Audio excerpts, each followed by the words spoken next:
Alors bonsoir tout le monde. Donc ce soir, on va faire une petite vidéo, une petite conférence, ça va pas être très long. Et on va parler de toujours même schéma, une story, un petit focus technique et puis un petit côté mental. Ce que je propose, ça va être d'abord de commencer avec la story, on va la regarder de Jimmy Butler. Ensuite on fera un petit détour par le volet technique. Le volet technique, ça va être quels sont les différents postes au basket. Et ça, c'était quelque chose que moi en U15 je voulais mettre en place allez, on va dire un peu avant Noël. Attribuer les différents postes, tout simplement pour pouvoir faire progresser sur des moves qui sont des moves spécifiques à certains postes. Et puis enfin, on finira par ce qui, en tout cas, m'apparaît comme quelque chose d'essentiel au basket, c'est l'esprit d'équipe. J'ai identifié environ 5 points, c'est toujours la même formule, hein. J'essaye de trouver 5 points pour pas être trop long. Allez, donc tout de suite, on va commencer avec la story de Jimmy Butler. Je coupe mon micro pour ne pas qu'il y ait trop d'écho pour vous. Et ensuite, je lance la vidéo.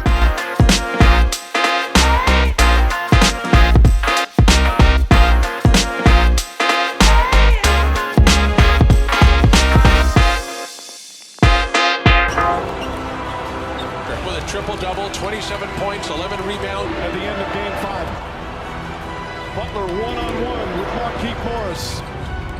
Butler drives, falling away. Got it again!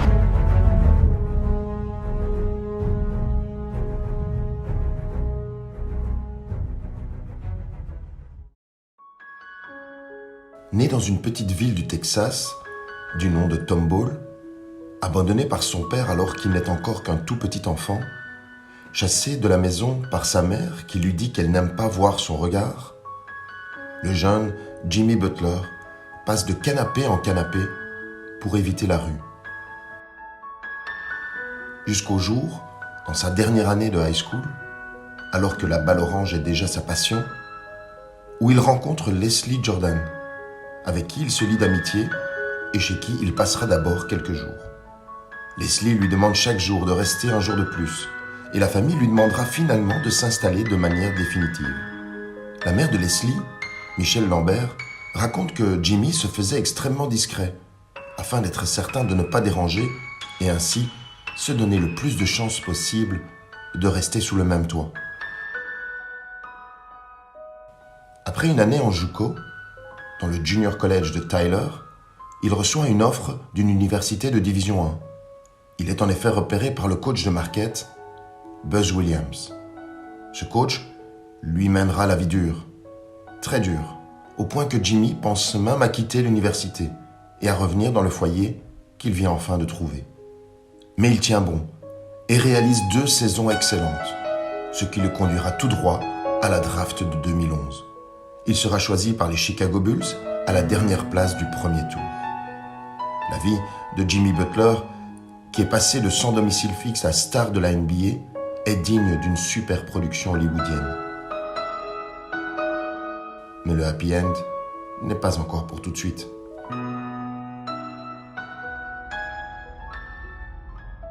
Son caractère compliqué, pour utiliser un euphémisme, lui joue des tours.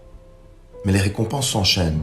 Un titre de MIP, Most Improved Player, c'est-à-dire le joueur qui a le plus progressé durant la saison, une première sélection au All-Star Game en 2015 et une médaille d'or avec l'équipe nationale américaine aux Jeux Olympiques de Rio. Il est évident que tout cela ne s'obtient pas avec un caractère d'ange. Mais au niveau du caractère, Jimmy fait fort, très fort. Son trash talking et l'intensité qu'il met aux entraînements, ainsi que la pression psychologique qu'il impose à ses coéquipiers et au staff, dans le but de gagner, n'est pas supportable par tout le monde. Et Jimmy va au conflit. Il n'a peur de personne et ne recule devant personne.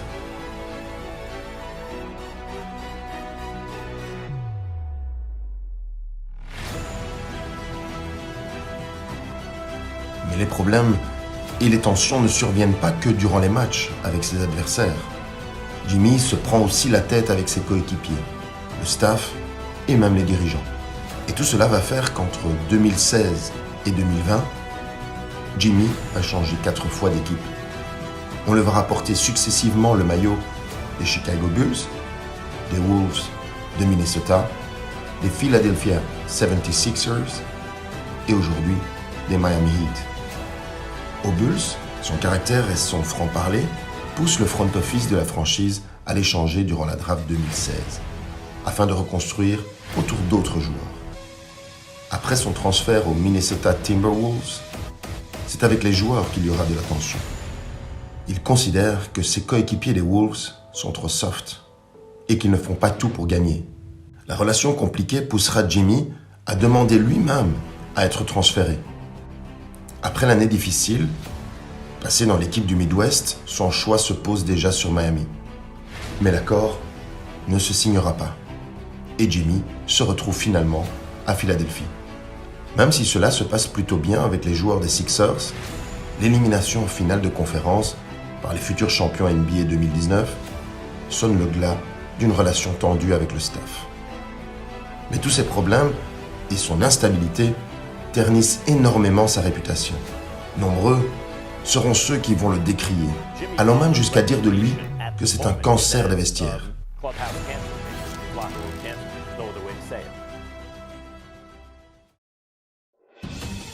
Finalement, c'est le GM des Heat qui lui offrira l'opportunité qu'il attendait. Pat Riley, ancien joueur NBA des Lakers, mais aussi ancien coach des Lakers, ancien coach de New York et ancien coach de Miami, signera Butler, qui deviendra très vite son protégé. Il faut dire que le tempérament et la rage de vaincre des deux hommes est assez similaire. Butler trouve d'ailleurs dans la franchise de Floride l'identité qu'il cherchait. Il s'y retrouve comme un poisson dans l'eau, ou plutôt comme un tigre dans la jungle. Il y trouve aussi des joueurs qui, comme lui, n'étaient peut-être pas présentés comme des futurs joueurs dominants, mais qui, à force de travail et avec une mentalité de battant, ont réussi à se trouver une place en NBA et à forcer le respect. Butler se plaît à répéter que l'identité des Heat est ce qu'il cherchait. D'ailleurs, c'est cette identité qui se traduit par cette entente entre les joueurs et cette rage de gagner qui leur a permis de réaliser un magnifique parcours durant les playoffs dans la bulle. Après avoir éliminé successivement les Pacers, les Bucks et les Celtics, et après avoir réalisé une très belle finale contre les Lakers, Jimmy Butler a prouvé à tous ses détracteurs que le problème n'est pas qu'il est ou qu'il serait un mauvais coéquipier ou un mauvais leader, mais qu'il est un coéquipier qui met de la pression pour gagner et qui ne peut pas être le leader d'une bande de chats. Durant ces playoffs dans la bulle, Jimmy a atteint un niveau impressionnant, devenant même le 3e joueur de l'histoire de la NBA à réaliser un triple-double à plus de 40 points en finale. Lorsque la situation devient compliquée ou que l'enjeu est grand, Jimmy est capable d'amener son niveau de jeu dans la stratosphère et de réaliser des prestations dignes des tout grands. Jimmy est un compétiteur hors norme. Quelle que soit la situation, il déteste perdre. Il n'a peur de rien et de personne et se donnera toujours à fond. Comme il aime à le rappeler, il videra son réservoir à chaque match pour se donner toutes les chances de gagner. Le numéro 22 des Heat n'a pas eu l'enfance la plus heureuse, mais ses difficultés ont forgé son caractère et lui ont permis de devenir qui il est aujourd'hui. Et c'est pour cela que lors de sa première interview à ESPN, il a demandé aux journalistes de ne pas raconter son histoire de sans-abri. En tout cas, de ne pas la raconter comme celle d'un malheureux dont tout le monde aurait pitié. Cette histoire, c'est la sienne. C'est celle qui l'a emmené dans les hautes sphères de la NBA. Celle qui lui a construit son caractère. Celle qui lui a permis de ne jamais mettre le genou à terre.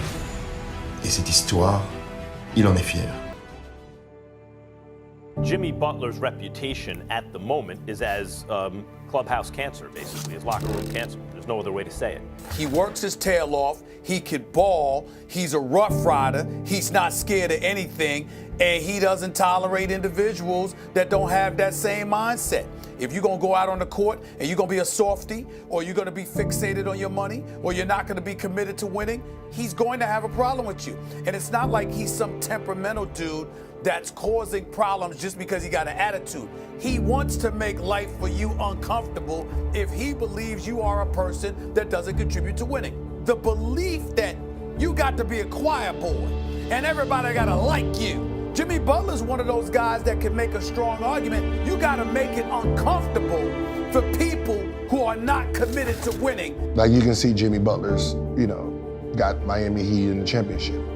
3 other teams said he was a bad locker room guy, right? Bad locker room guy, bad locker room guy.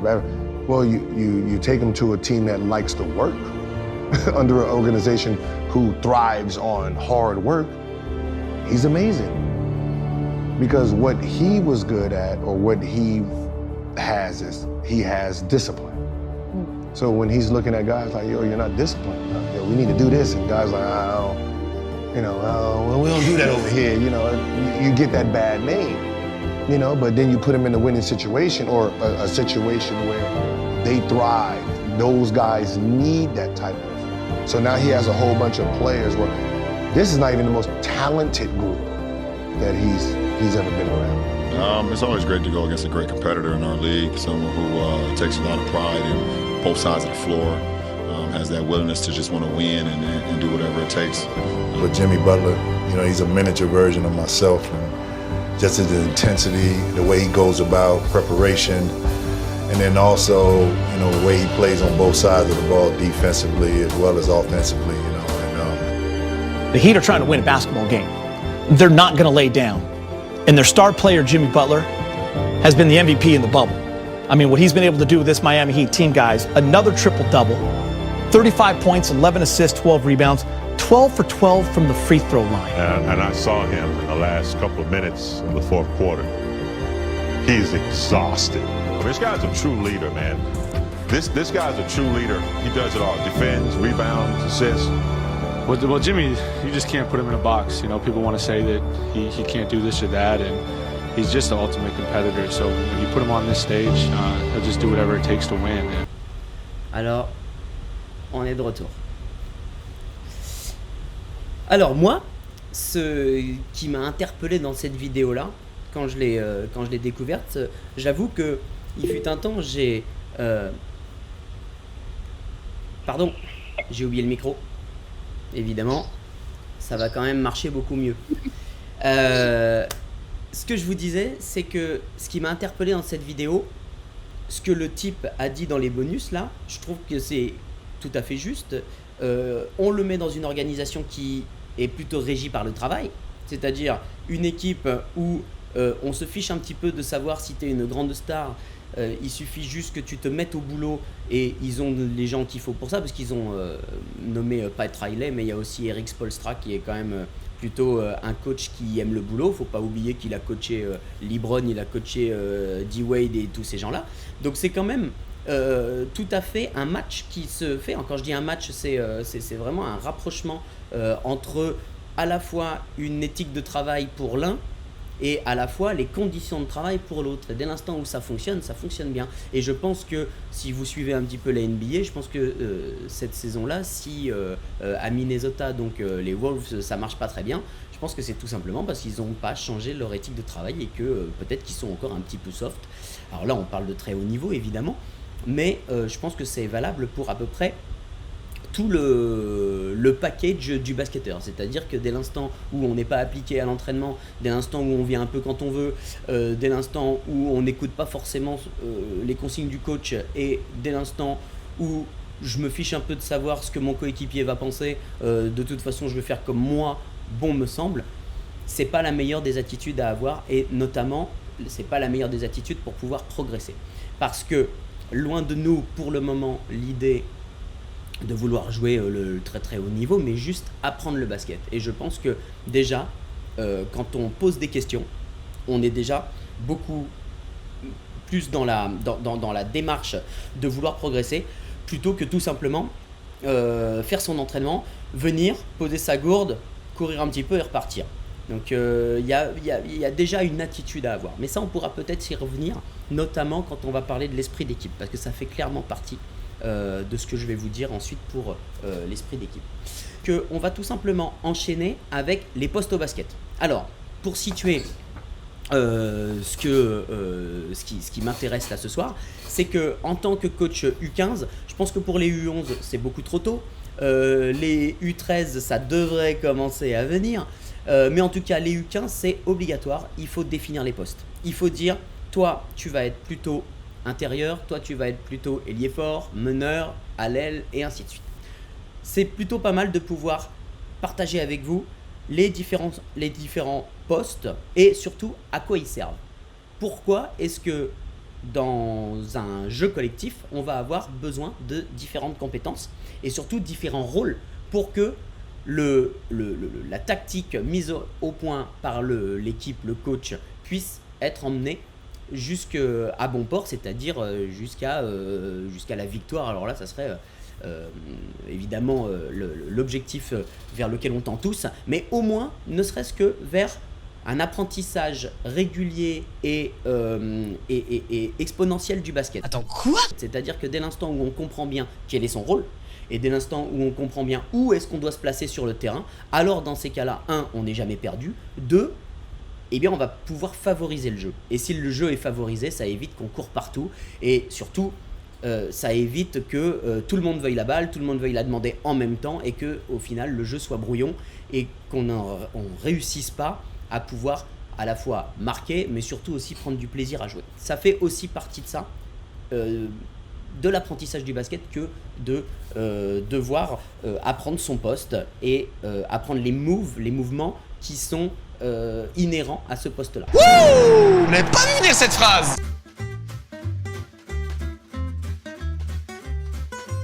Est-ce que vous voyez à peu près bien? Je pourrais éventuellement... Voilà.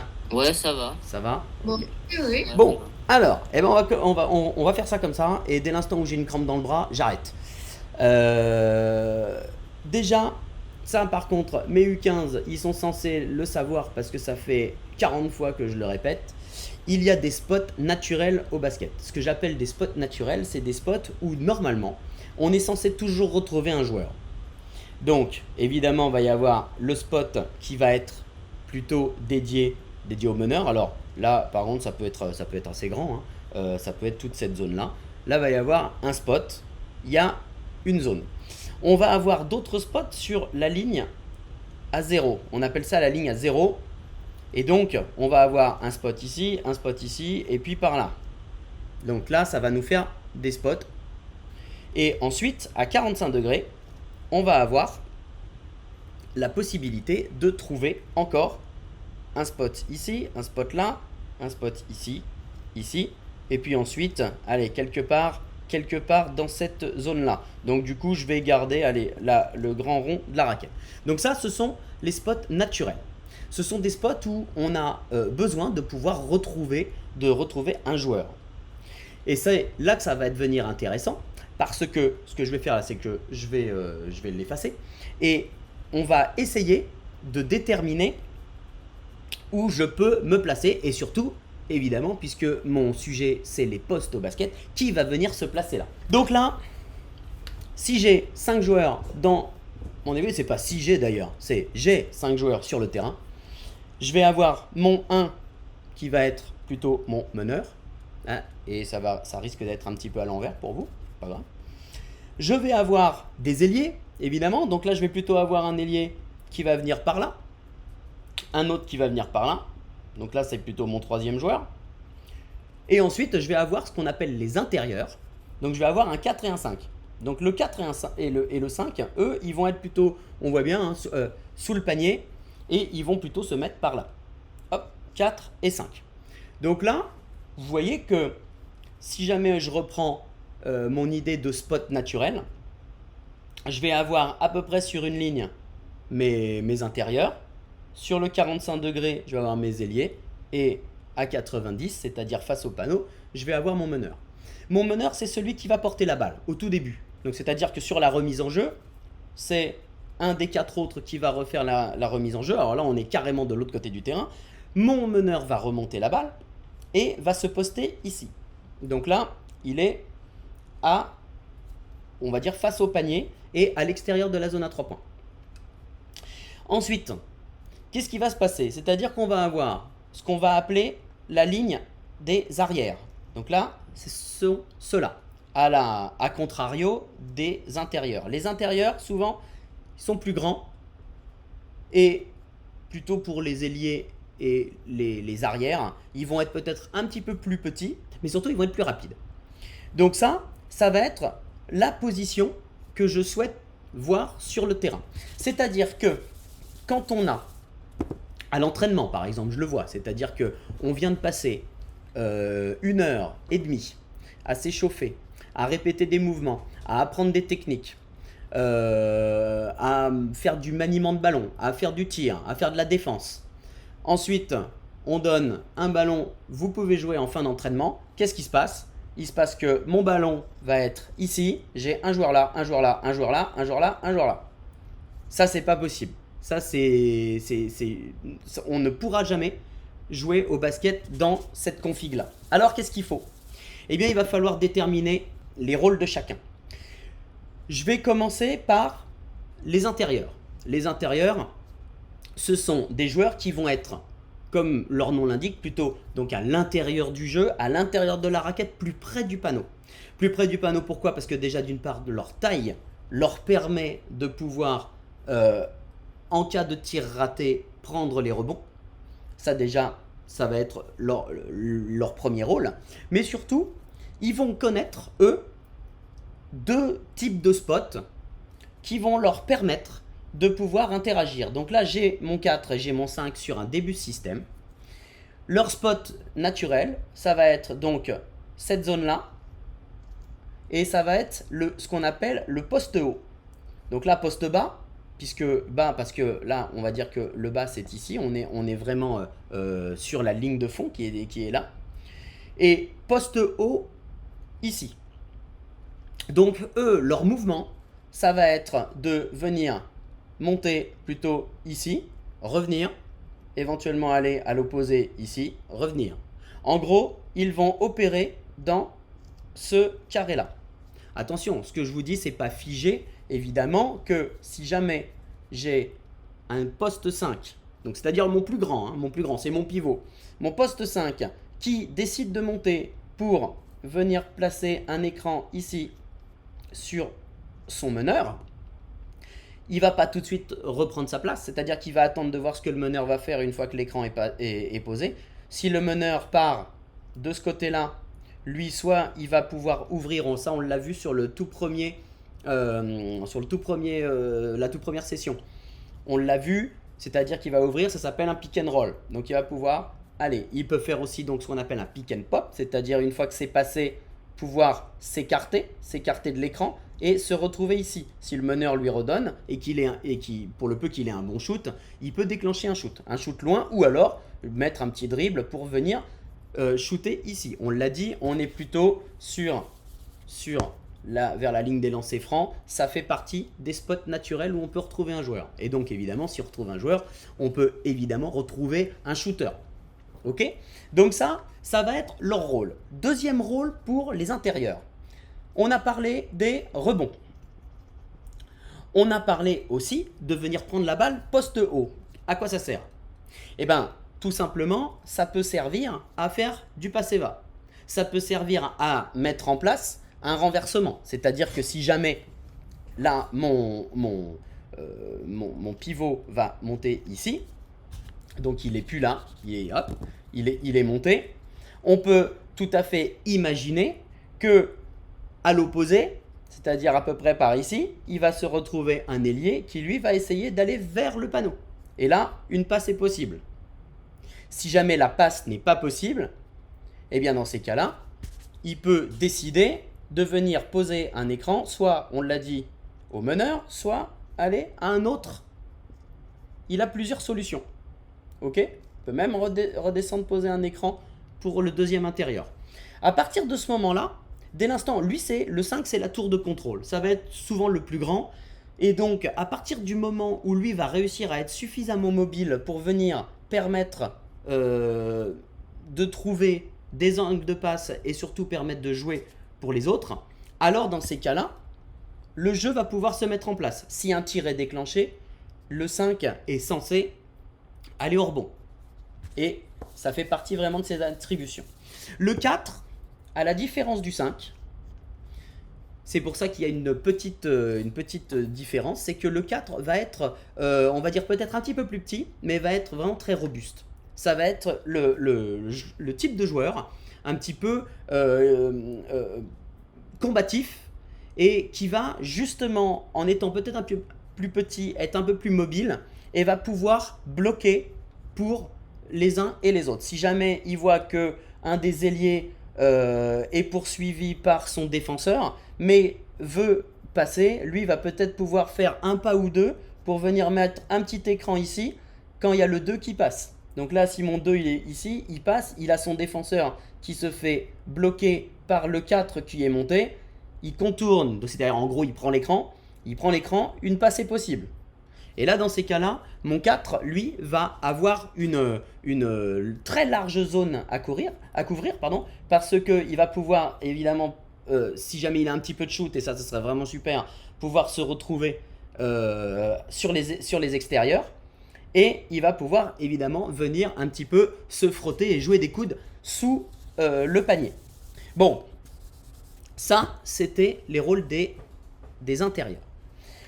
À l'extérieur, qu'est-ce qu'on retrouve? Donc on a dit qu'on avait le meneur qui était souvent le poste 1 et puis on avait le deuxième, ce qu'on appelle le deuxième arrière et on va avoir l'ailier fort.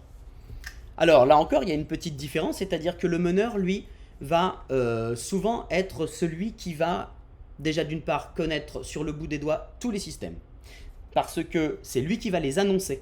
C'est-à-dire que quand il remonte la balle ici avec le ballon, il va s'adresser à ses coéquipiers et annoncer les systèmes. Si jamais on a dit que sur les 2 ou 3 phases de jeu à venir, on faisait tel ou tel système, c'est-à-dire qu'on allait peut-être essayer de jouer backdoor, ou voilà, les systèmes que le coach a appelés, et bien là, dans ces cas-là, c'est lui qui va être chargé à la fois de les appeler et à la fois de mettre en place le jeu. C'est pour ça qu'on appelle ça un meneur, il mène la balle jusqu'à la mise en place d'un système.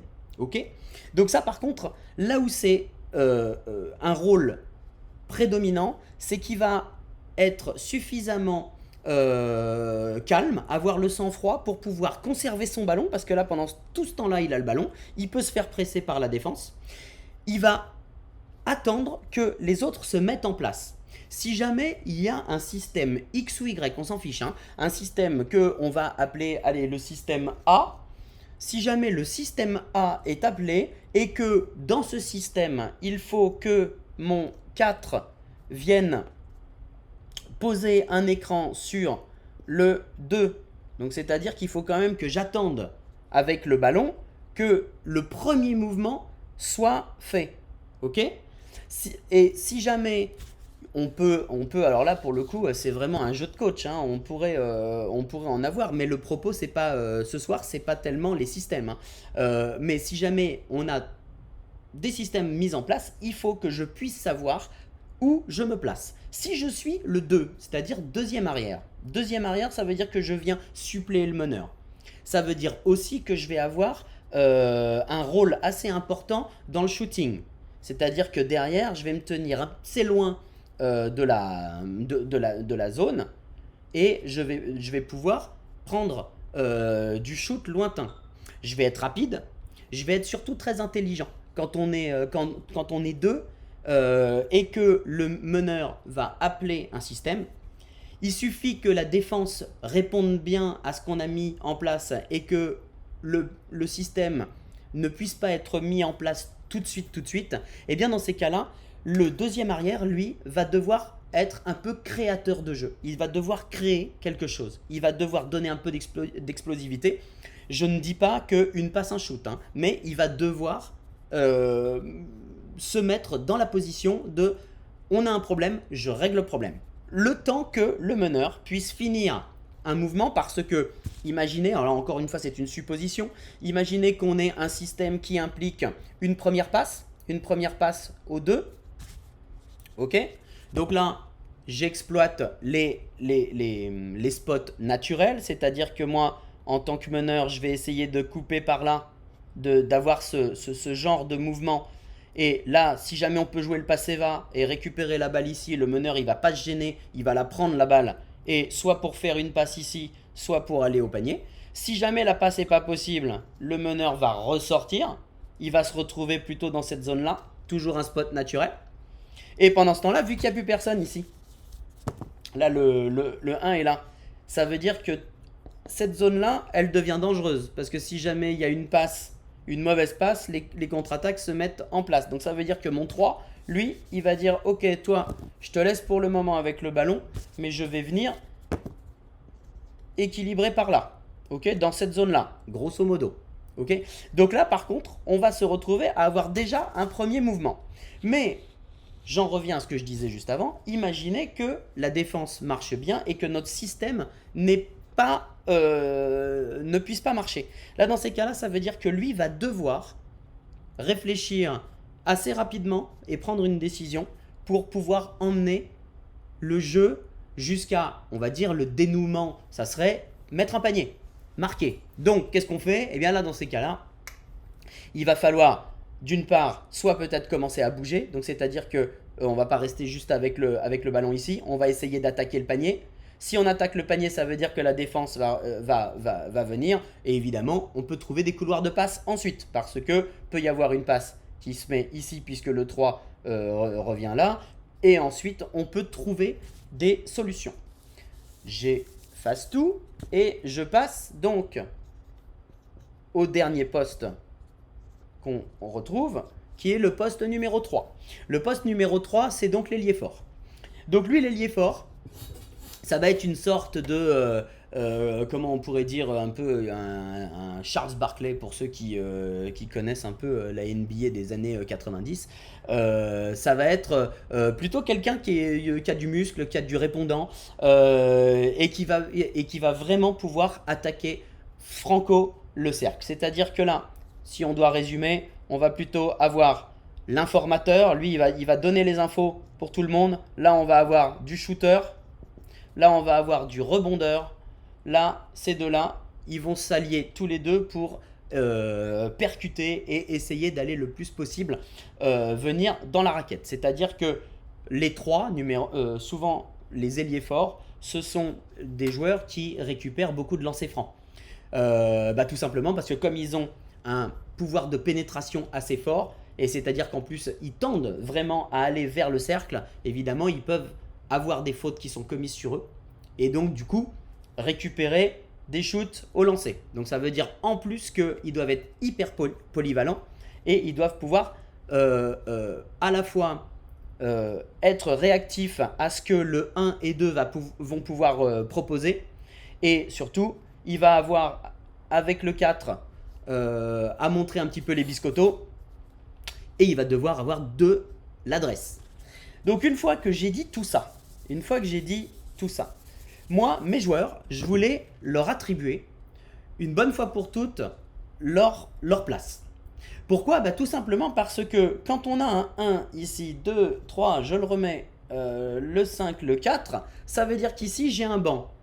Et sur mon banc, eh bien, je vais pouvoir, puisque j'en ai 5 sur le terrain, j'en ai 5 sur le banc aussi. Et normalement, si tout va bien, si les disponibilités des joueurs sont OK pour aller jouer le week-end, je dois avoir un 1, un 2, un 3, un 4, un 5. Parce que tout le monde est interchangeable.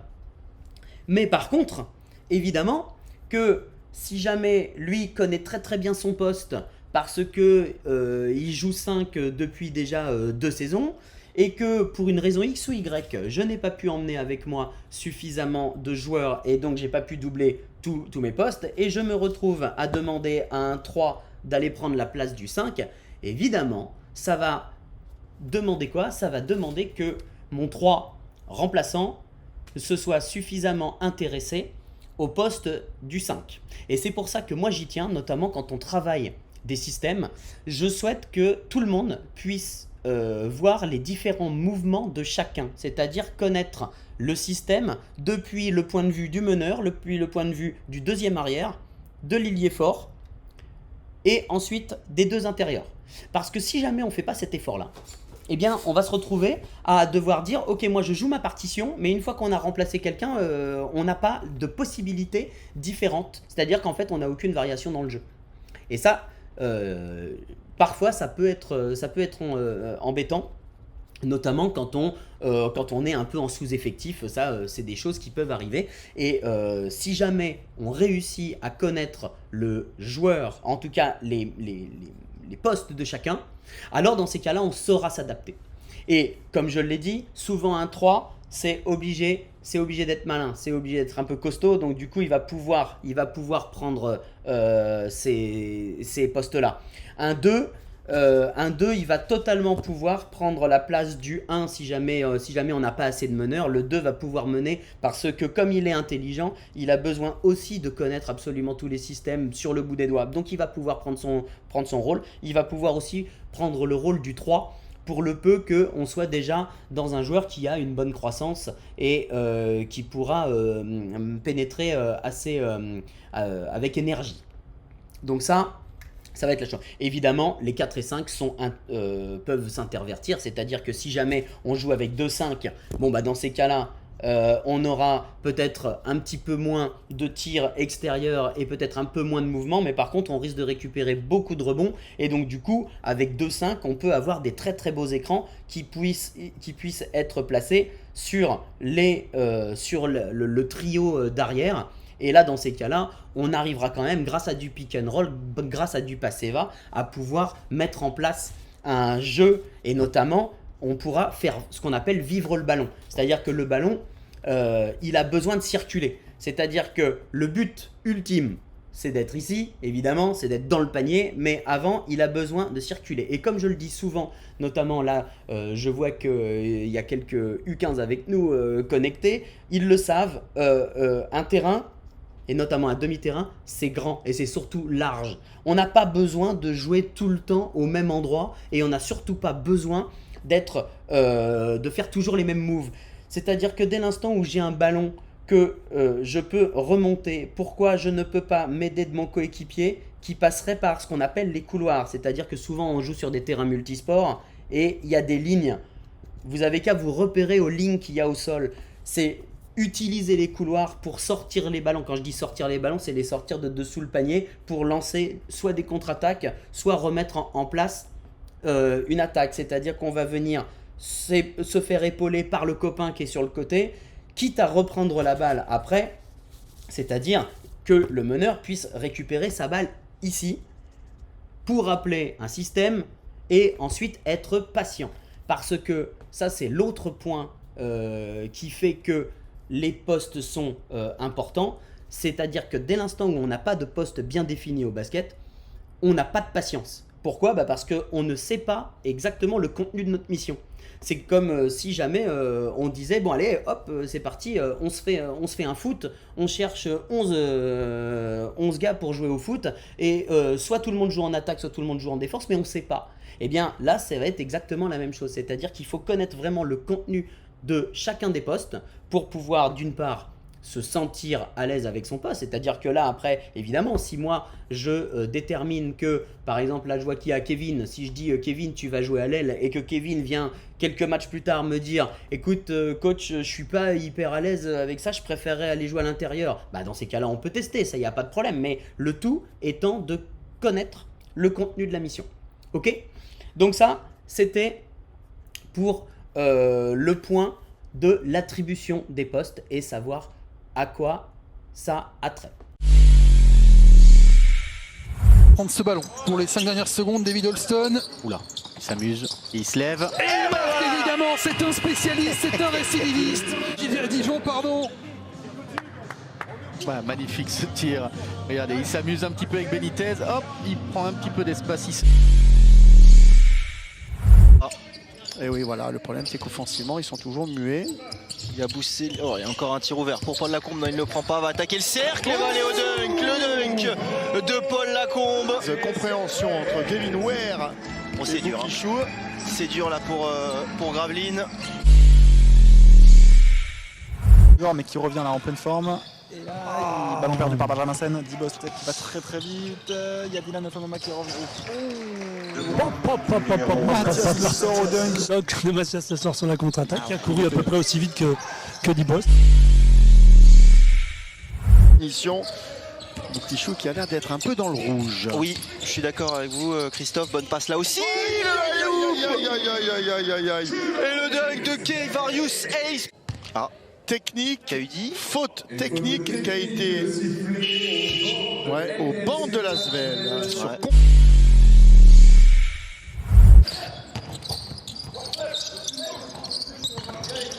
Avec Bigot. Allez, il va essayer de... Ouh là là, il a glissé. S'il le met... Eh ben écoutez, on a peut-être notre première action. À la 9ème place, avec une série de 5 victoires, 2021 commence bien pour le MSB, collectif en place et ça se voit sur le parquet. La prise à 2 du CSP sur Bamforth libère des espaces pour les Manceaux. Jeu en triangle parfaitement exécuté, Soko dunk, après un caviar de Terry Tarpey. Numéro 8, début de match sur le parquet de Gravelines Dunkerque, où Owen Klassen, l'intérieur de Boulazac, vous confirme qu'il aime le contact. Même le panier en a tremblé. Le Canadien de 2,08 vient masser le dos de Bouktichou avec agressivité. Numéro 7, voyant son équipe en difficulté à Orléans, Briante Weber sort de sa boîte et fait le show. Le All-Star du BCM s'offre un rush magique et efface 4 joueurs en solo. 11 points marqués dans ce deuxième quart-temps, mais large victoire de l'OLB au Palais des Sports. En 6ème position, vainqueur de l'Europe Cup et de la Coupe de France en 2017 avec Nanterre, Morancy souhaite la bienvenue à son ancienne équipe avec ce poster. Énorme départ de ligne de fond qui transperce Kaba. À la 3ème place, mettre 30 points et battre son record en carrière en Jeep Elite, c'est épique. Le faire dans un classico, ça devient historique. Nicolas Lang a sorti à Beaublanc un chef-d'œuvre face à l'élan béarnais. 10 sur 12 à 2 points, 6 sur 7 à 3 points. Des pourcentages impressionnants, des shoots pleins de sang-froid et la victoire à la clé. L'international français s'impose depuis le début de saison en leader du CSP. Voilà. Donc moi ce que je vous propose, parce que je vois le temps qui passe, c'est je vous propose d'avoir une de faire un petit détour sur le thème de l'esprit d'équipe. Alors c'est quoi en fait l'avoir l'esprit d'équipe? Il y a l'esprit d'équipe, pour moi en tout cas, il n'y a pas de bouton. Il n'y a pas de bouton sur lequel on peut appuyer et il y a l'esprit d'équipe qui s'allume. Ça c'est quelque chose qui, à mon sens, n'existe pas forcément, parce que l'équipe c'est encore une fois quelque chose qu'on va construire. Donc à partir du moment où on va construire une dynamique, eh bien nécessairement ça va dépendre beaucoup des personnes qui vont constituer le groupe. Alors mon premier point, c'est déjà se mettre dans la tête qu'on fait partie d'un tout. C'est-à-dire que, vous savez, il y a un poète qui a dit qu'il faut que chaque chose y soit mise à sa place et que le début, la fin répondent au milieu. Eh bien c'est exactement la même chose. C'est-à-dire que au basket et dans n'importe quel sport collectif, je pense, il faut admettre qu'on fasse partie d'un tout. Et dès l'instant où on peut être une individualité au sein d'un collectif, alors là, dans ces cas-là, on peut définir ensemble quelle est la cause qu'on va servir. Et moi, je souhaite créer une dynamique de groupe à partir de gens qui sont très différents. Donc ça, déjà, premier point, on fait partie d'un tout. Ensuite, deuxième point pour moi, il faut aussi toujours donner le meilleur de soi-même. Et quand je dis donner le meilleur de soi-même, c'est pas forcément uniquement sportif. C'est-à-dire que c'est pas parce qu'on court le plus vite dans une équipe qu'on va forcément faire en sorte que l'équipe soit meilleure. Ça, c'est pas vrai. On a tous des qualités, on a tous des défauts. Le coach, lui, il va composer avec tout ça. Il va prendre ce que vous lui offrez et il va essayer de faire sa cuisine avec ses ingrédients. Eh bien, si vous en offrez peu, évidemment, le coach va avoir assez peu de plats possibles à préparer. Si vous offrez beaucoup, alors dans ces cas-là, c'est super parce qu'on peut faire plein de choses. Donc, on a des qualités, c'est sûr, il faut les offrir. Troisième point. Le troisième point, c'est le partage. Ça, c'est hyper important. Pourquoi le partage est hyper important? Parce que ça va permettre de faire progresser les autres. C'est-à-dire que si jamais je suis un joueur qui ne joue que pour ma ligne de stats, et j'en ai connu, je peux vous garantir, il y en a quelques-uns, on prenait du moins 50, ils étaient contents parce qu'ils avaient mis 6-3 points. Ça, c'est pas possible. Ça ne peut pas marcher. Pourquoi? Parce que je pense que si jamais on veut offrir justement le meilleur de soi-même, évidemment, il faut aussi l'offrir à son coéquipier. Il faut, si jamais je sais que je suis un peu meilleur que l'autre, si je suis le meilleur joueur de l'équipe, ça veut dire qu'il faut que je puisse faire progresser les autres. Parce que si jamais je fais progresser tout le monde et que tout le monde me rejoint à mon niveau, alors dans ces cas-là, c'est toute l'équipe qui est meilleure. Qu'est-ce qui va se passer? On va mieux jouer. Si on joue mieux, on va gagner. Et donc, dans ces cas-là, on prend du plaisir. Si jamais je fais partie, à l'inverse, des moins bons. Quand je dis des moins bons, c'est des gens qui ont moins de basket, parce que moins d'années de pratique. Ce sont des gens qui ont peut-être un début de pratique du basket un peu plus difficile. Eux, ils doivent poser des questions. Ils doivent être avec les meilleurs. Dire comment tu fais ça? Explique-moi comment je fais. Et dans ces cas-là, l'autre, vu qu'il va aussi partager pour faire progresser, va lui expliquer. Donc, celui qui est en demande doit trouver à recevoir, et de la même façon, celui qui doit recevoir doit trouver quelqu'un pour lui offrir. Ça, c'est pour moi essentiel. Et vous ne pouvez pas forcément bâtir une bonne relation d'équipe si jamais il n'y a pas le sacrifice pour le copain. Ça va être forcément obligatoire. En parlant de sacrifice, c'est mon point numéro 4.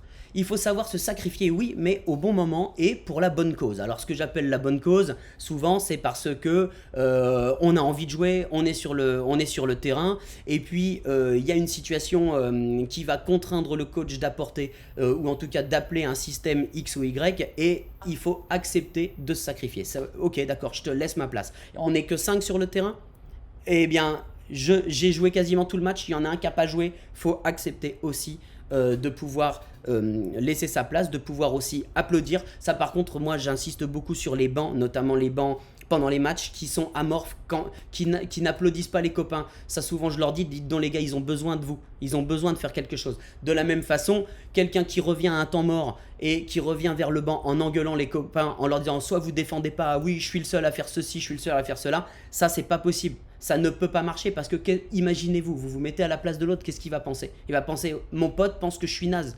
Et à partir de ce moment-là, eh ben ça va lui mettre une peur quand il va repartir sur le terrain. Et souvent, quand on a peur, ça on en a déjà parlé ici, quand on a peur, on rate.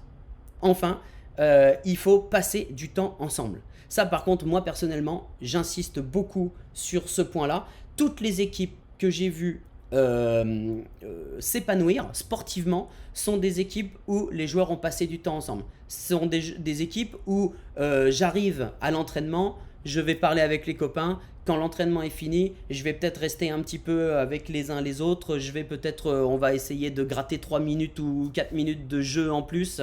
On va essayer de se retrouver le week-end. On va essayer de partager des bons moments. Si jamais il y en a un qui a une nouvelle console, bah, je vais l'inviter pour qu'il essaye la console.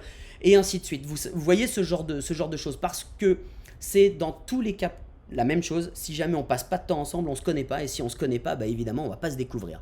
Et si on se découvre pas, la mayonnaise va pas prendre. Donc faut vraiment passer du temps ensemble. Donc là, on va terminer. Après, je vais vous montrer une toute petite vidéo. C'est un extrait d'un film qui s'appelle Coach Carter, qui est joué par Samuel L. Jackson, dans laquelle il a pris la décision de sanctionner un joueur. Là, le joueur veut quand même jouer. Il dit, moi je veux faire partie de l'équipe.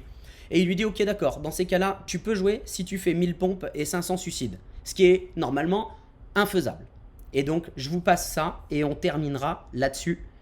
Il faudra d'abord que vous fassiez 2500 pompes, auxquelles s'ajouteront 1000 suicides. Oh, l'ensemble devant être bouclé pour vendredi. Au menu aujourd'hui, nous travaillerons l'attaque. Il se trouve que j'ai une sœur, laquelle s'appelle Linda. Linda est une cérébrale. Son truc, c'est la politique. Pour tout dire, elle est tendance radicale. Linda a le bonnet afro. Linda est notre manœuvre d'écran sur le porteur. Avant d'entrer dans le vif du sujet, échauffement. Debout sur une ligne. C'est parti. Allez. Combien de franchines il a, ce gars-là? Va savoir. Allez. Du nerf, jeunes gens, du nerf. Monsieur Cruz, Vous m'épatez sur ce coup-là. Mais ça reste quand même léger. Vous me devez encore 80 suicides et 500 points. Je vous demande de quitter mon cours. Merci, Clyde. Sur ce, messieurs, à demain. Je ferai les pompes qui manquent.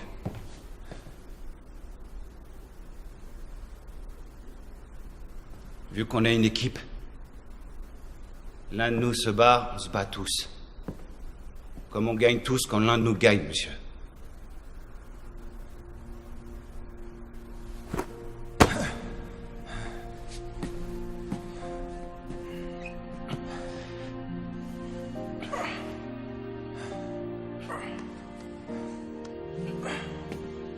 J'en fais aussi.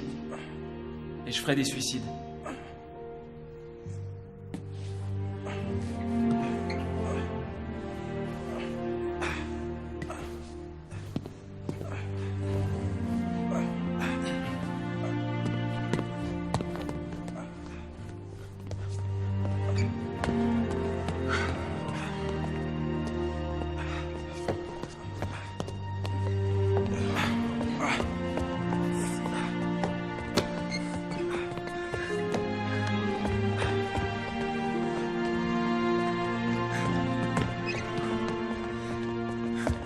C'est le mot d'ordre.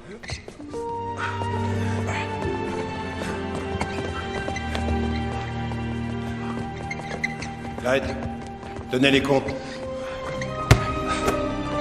Et faites-moi signe quand ils ont fini.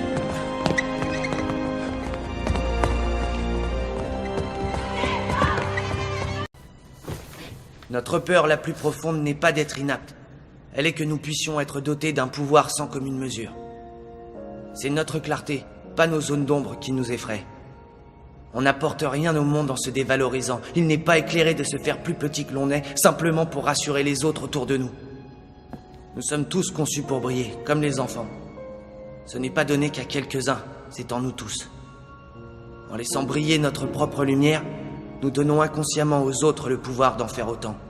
Si nous nous libérons de notre propre peur, notre présence seule pourra aussi libérer les autres.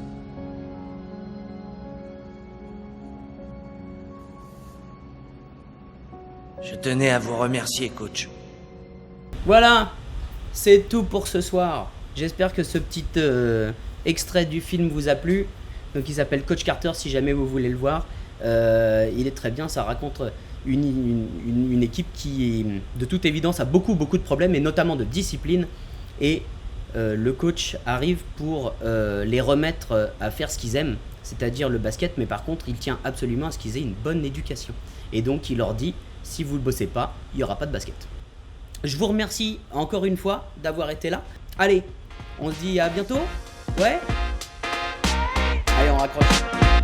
Salut.